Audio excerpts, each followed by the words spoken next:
Hi there, and welcome to Dr. Leo Hetfield Online. So great to have you with us. And today we are finishing off our series called Blessed Beyond Measure. If we look at social media at the moment, more than 139 million posts are connected to the hashtag blessed. People are yearning to know, what does a truly blessed life look like? Is it simply cars and bodies and hotels and overseas holidays? Is it financial, relational? Is it spiritual?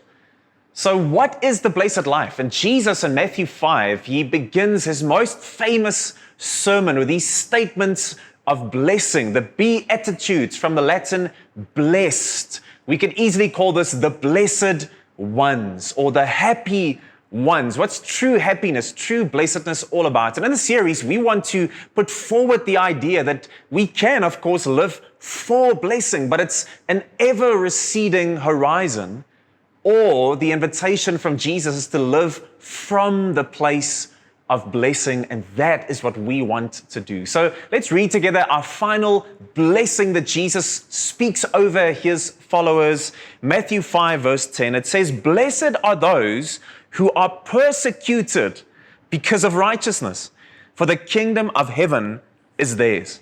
You are blessed when they insult you, they persecute you, and falsely say every kind of evil against you because of me. Be glad and rejoice, because your reward is great in heaven, for that is how they persecuted the prophets who were before you."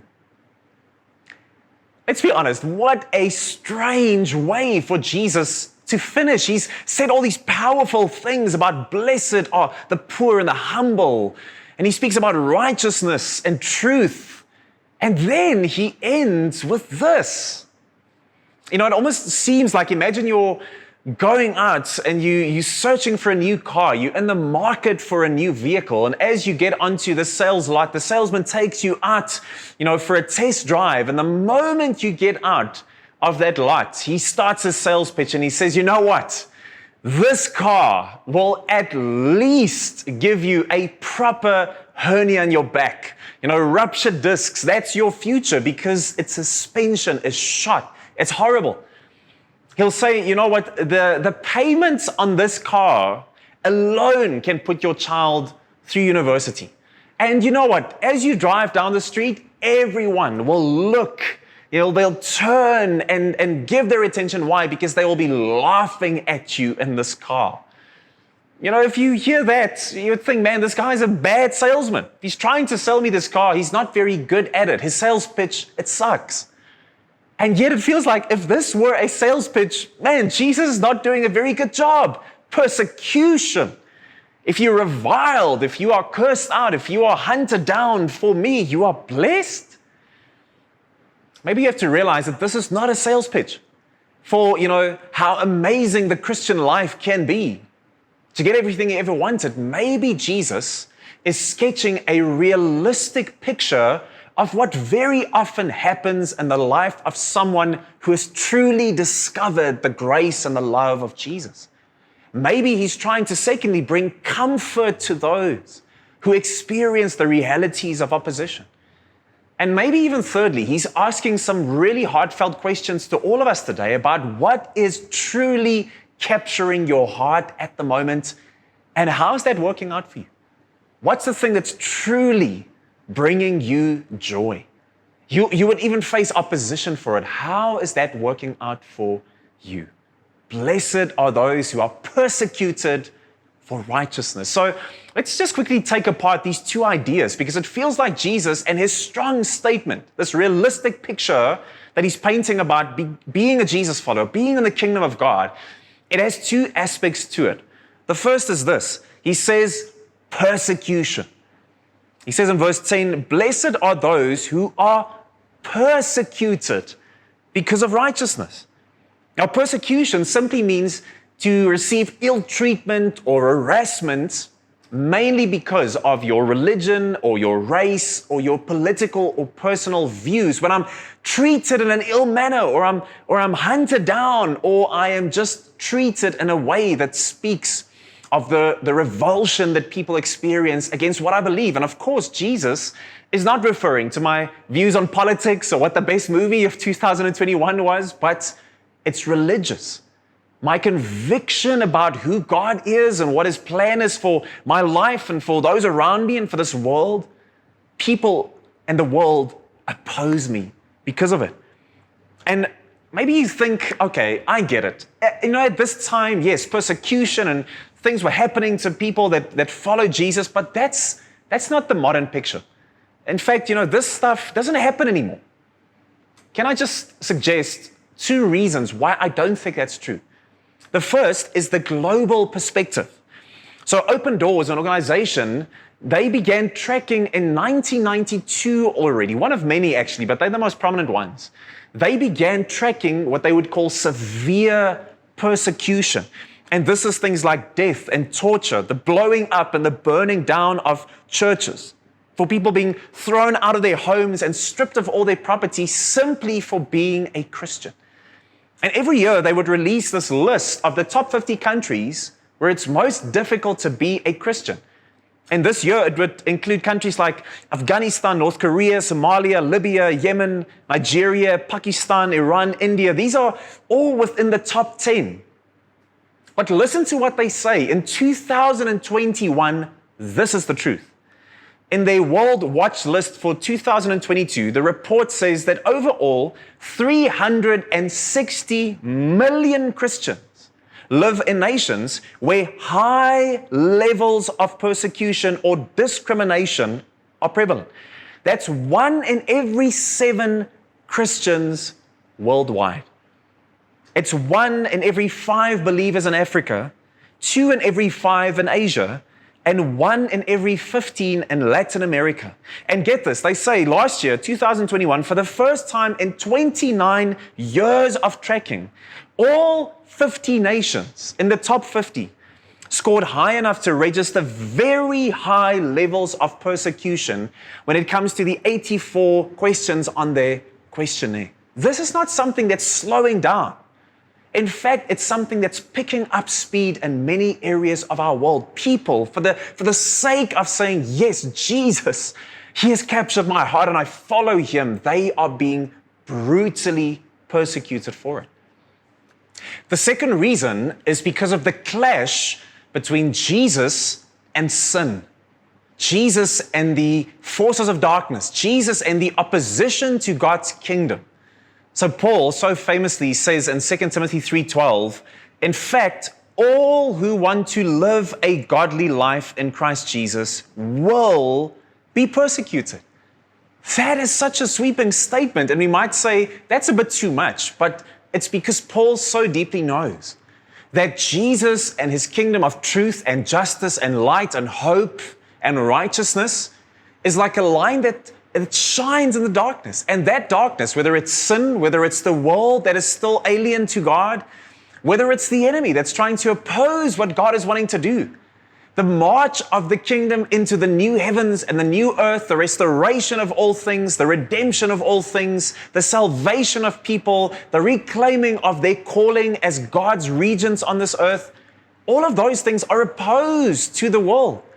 It's opposed to the enemy. So what he's saying is every single person who has a genuine desire to know God and love Him and follow Him because of what Jesus has done in their hearts, eventually you will run into opposition. A good example of this is cancel culture. All around the world, if you hold certain opinions or certain stances that have gone out of vogue and it doesn't fit the current, kind of flow of culture, then you are canceled. Your platform is canceled. Your voice is canceled. You even are often canceled just in your presence among people. And what's happening, especially in the modern Western world, is people who hold to traditional Christian views and values to simply express and live those things out, they are on a massive scale getting canceled. You cannot hold certain positions in government, in school, in university systems, in Hollywood, if you have certain views, even in smaller circles. To hold certain traditional views of the Christian faith, it's going to get you relationally canceled. So, for those 2 reasons, I think this idea of persecution in 2022, it's so relevant because, number one, millions of our brothers and sisters in the global village as Christians are getting brutally persecuted. And secondly, if you are someone who says, I want to follow Jesus because of what he's done in my life, whether it's in your work, in your household, in your play, whether it's in school, somewhere you will run into opposition. Opposition of the enemy, opposition of the world and its ways. We will face persecution. So that's the first kind of area that Jesus touches upon. Let's look at the second one really briefly. He uses this very churchy word called righteousness. Righteousness. Matthew 5:10, he says, blessed are those who are persecuted. Why? Because of righteousness. The kingdom of heaven is theirs. So Jesus does not promise blessing to every kind of opposition or struggle that we face. No, he says specifically when we are persecuted for righteousness' sake. Sometimes we misinterpret, and I do this often, suffering or some kind of struggle I experience in my life as, it's because the enemy is opposing me. It's because of the persecution that I believe, I'm receiving as a Christian. But sometimes it's not that. Sometimes I'm suffering just because of the bad choice that I made. Sometimes it's because I am relentlessly pursuing the opposite of God's will in my life. And it leads me away from his flourishing and his hope in his life. And it leads me down paths of immaturity and destruction. Sometimes I am suffering because I'm not allowing areas of my life to be matured by God. And therefore I experience, hopelessness there. And I experience struggle there. Jesus says that's not what he's speaking about. It's not persecution when you are getting socially rejected for gossiping in your office. You are not being persecuted when you are immaturely bashing people with unwanted opinions. It's not persecution when all of the relationships, whether business or romantically, all end up in the same place. And it's always the answer. It's always them. It's always them. That's not persecution. That's a lack of maturity. And Jesus calls you to say, come and bring those things to me. But that's not persecution. No, he says righteousness. And that's like a golden thread all throughout the Beatitudes. The Beatitudes have got these two sets of three, and after the first three, it has this theme in it. Blessed are those who hunger and thirst for righteousness. And then again now, after the second set of three, and here in verse 10 it says, blessed are those persecuted for righteousness. So what is righteousness? We don't use that word very often. And righteousness all throughout the Bible simply means two sides of the same coin. It's right standing before God, and it's right living before God. Right standing before God and right living before God. That is righteousness. But I think most people experience that, in the church and in the Christian message as something to be achieved.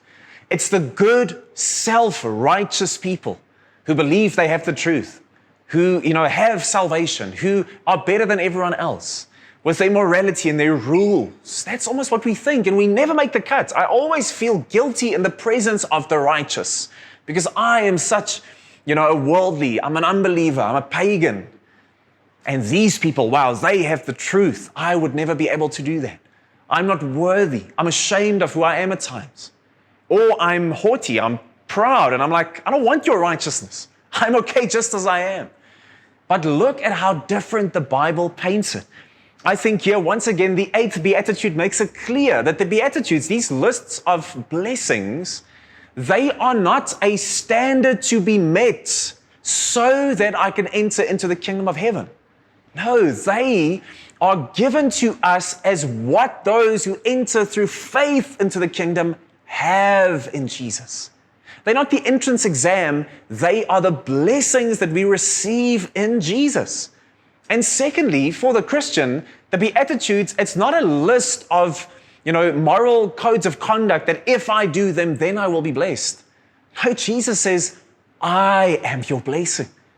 And as you treasure me, as you grow into me, as you mature in your relationship with me, you will experience more of this. Listen to 2 Corinthians 5:21. He made the one who did not know sin to be sin for us, so that in him, in Jesus, we might become the righteousness of God. So he's saying it's not something you can earn. In fact, Jesus is the only one who's ever truly been right before God and truly lived right before God. And he does not come to condemn you, he comes to save you. On the cross, he takes up all of the unrighteousness of the world in my life. And he brings an end to death, sin, and brokenness, to the enemy's scheming. And he invites us to say, as I now launch my kingdom in its final, vision and its final epoch, I'm inviting you into that. Through faith, put your faith in what I have done. And not you will achieve righteousness one day if you do well enough. You receive what I have won in victory. You become the righteousness of God. Jesus is what God sees when he looks upon the Christian. The righteousness of Jesus on the cross, of Jesus raised to life and victory, that is what I have. It's not achieved, it's received and lived from. But even that, even the process of maturing now as a Christian. Yes, I don't earn my salvation. I don't earn my place in God's kingdom and family, but maybe I have to work really hard, to change and grit my teeth and be good and moral. But that's also not the truth. Listen to what Titus 2:11 so famously says. It's the grace of God that has appeared in Jesus, bringing salvation to all people. And it's that grace in Jesus, not being treated how we deserve. The graciousness of God, that is what instructs us to deny godlessness, worldly lusts, and live in a sensible, righteous, and godly way. I cannot be guilted into right living. It's the grace of God that has to come and wash me of my old ways. I have to be lavished by the grace of God to show me I'm his son and he loves me. And the things that are not part of his kingdom, oh yes, he will come and rid me of that. But it's by his truth and his grace, not by condemnation and compulsion. So we have to realize righteousness is a beautiful thing. Right standing before God and right living before God comes from Jesus. It's not the strength of my faith.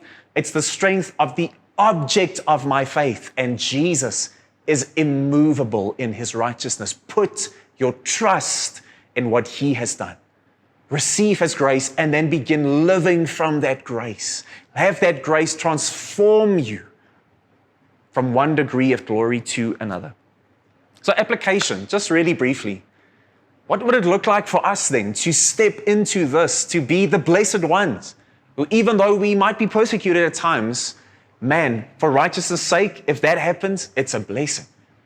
I want you just to think about this. Reject passivity by leaning into Jesus and looking forward. Reject passivity by leaning into Jesus and looking forward. Let's look at that for a second. Matthew 5:11 then says, you are blessed when they insult you and persecute you and falsely say every kind of evil against you because of me. Jesus makes it so personal in this moment. Just before it, he spoke kind of generally about persecution, but here he makes it in your face persecution when they insult you. Why does he do that? Why? Because persecution for most of us in the modern world in South Africa is not probably going to come in the form of being burned at the stake or being hunted down, killed, tortured for our faith. No, it's very often going to come in the other form of persecution. Persecution has those two forms. The one is the kind of extraordinary persecution, death, torture, being evicted from your home. It's in your face, it's brutal, it's unapologetic, and it's open. That's what the guys from the Open Door Society, that's what they look at. But then there is the ordinary persecution.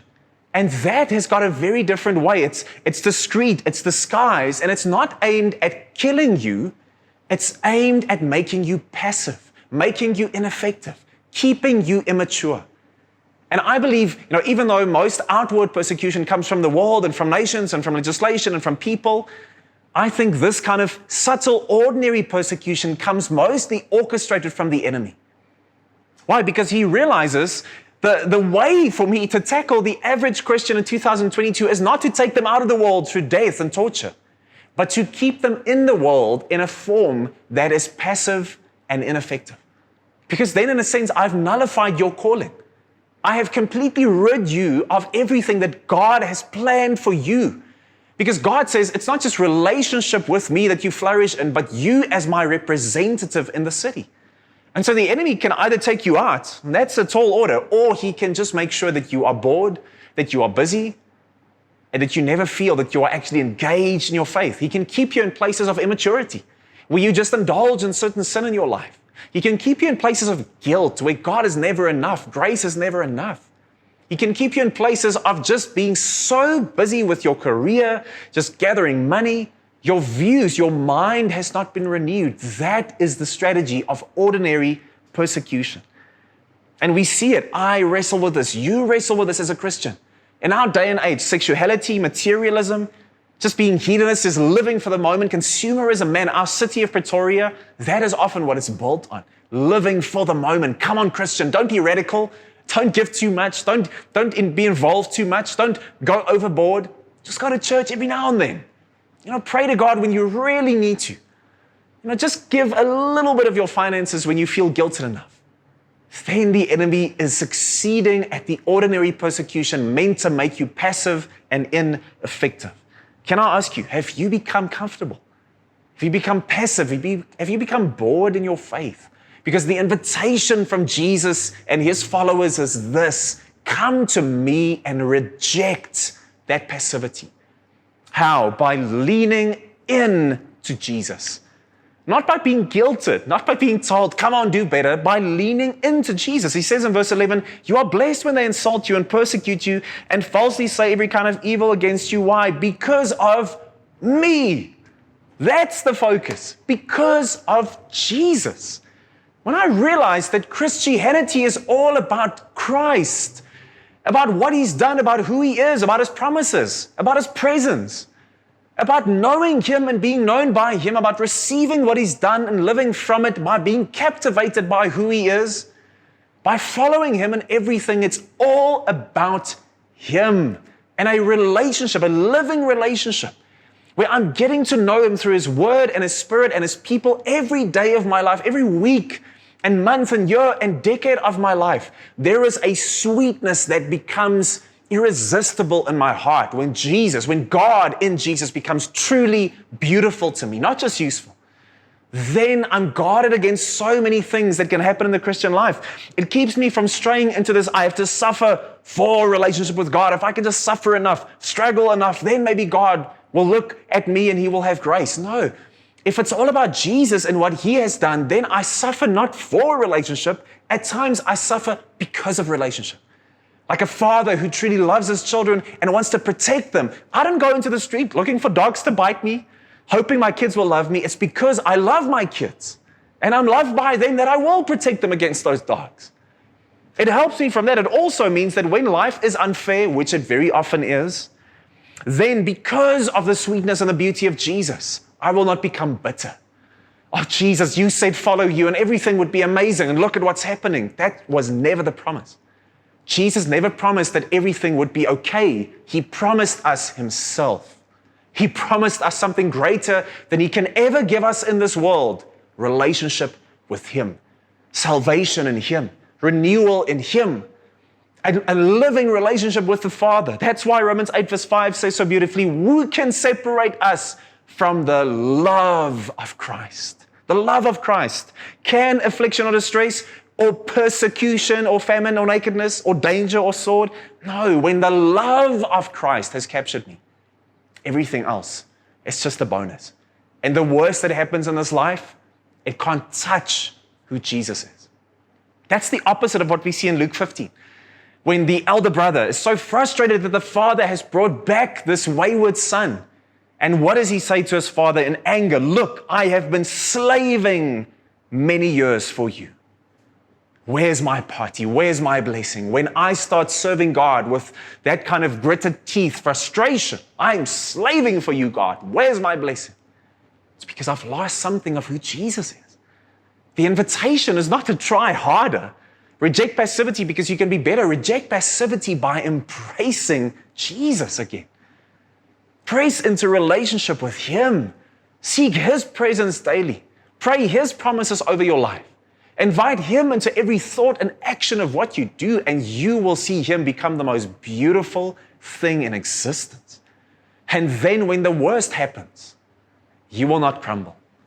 You will stand.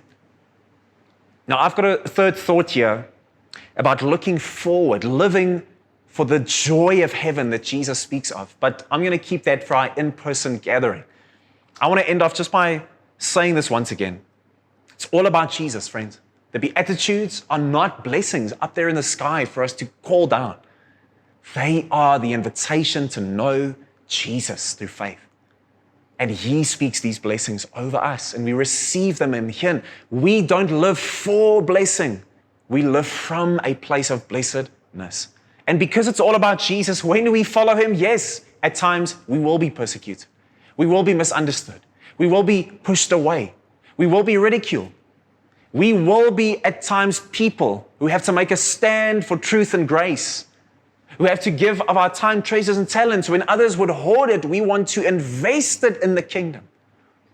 And because it's all about Jesus, when we are persecuted, we are actually drawn even closer to Him. And the way we get through these seasons of persecution is by looking at Him, worshiping Him, drawing strength from Him.